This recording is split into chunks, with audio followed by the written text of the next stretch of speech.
मीठी वाणी का महत्व। मीठी वाणी बोलिए, मन का आपा खोए, औरन को शीतल करें, आप शीतल हों। हमारे महात्मा कबीरदास जी ने वाणी के महत्व को बताते हुए कहा है कि हमको इस प्रकार की वाणी बोलना चाहिए जो सुनने वाले को सुख पहुँचाए।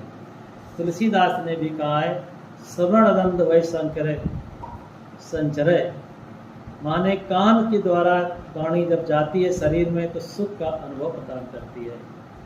मीठी वाणी से बिगड़े काम बन जाते हैं। जो लोग मीठी वाणी बोलना जानते हैं उनके सारे काम बन जाते हैं। जिनकी श्रृंगारित वाणी नहीं है, श्रृंगारित भाषा नहीं है, उनके बने काम बिगड़ जाते हैं। एक बार का प्रसंग है, गुरु जी से पूछा हमने कि राम जंगल गए, जंगल जाने के बाद उनके सब लोग उनके क्यों हो गए और हम लोग घर परिवार में रहते हैं, घर परिवार में रहने वाले लोग हमारे क्यों नहीं होते हैं। गुरु जी ने कहा, राम बिलोकत बोलन चलनी।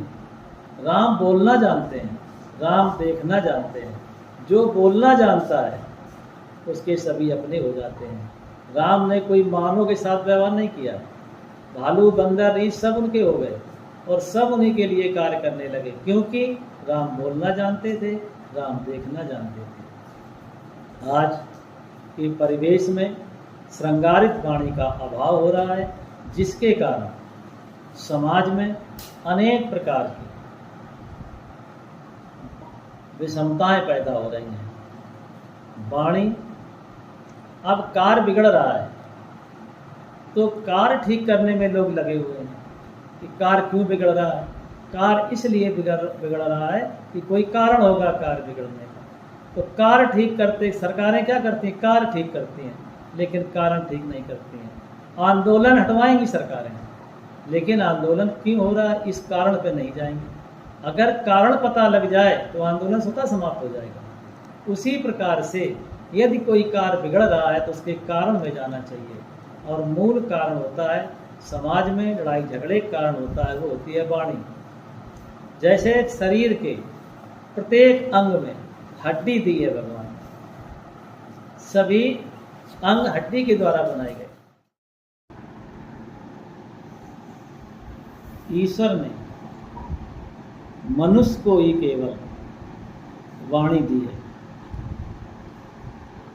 और पशुओं को, पक्षियों को किसी को बोलने की क्षमता नहीं प्रदान की। मानव ईश्वर की एक बहुत मूल्यवान कृति है।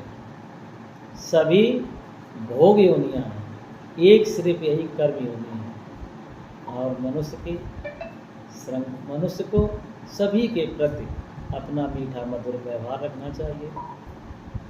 ईश्वर को शक्ति न पसंद है बयान में, इसीलिए तो हड्डी नहीं दी है जवान। सब जगह हड्डी से निर्माण हुआ है, लेकिन जीव एक ऐसी बनाई है जिसमें हड्डी नहीं लगाई गई है, क्योंकि इससे प्यार से बोले, मीठा बोले, इसलिए ईश्वर ने इसमें हड्डी का प्रयोग नहीं किया है।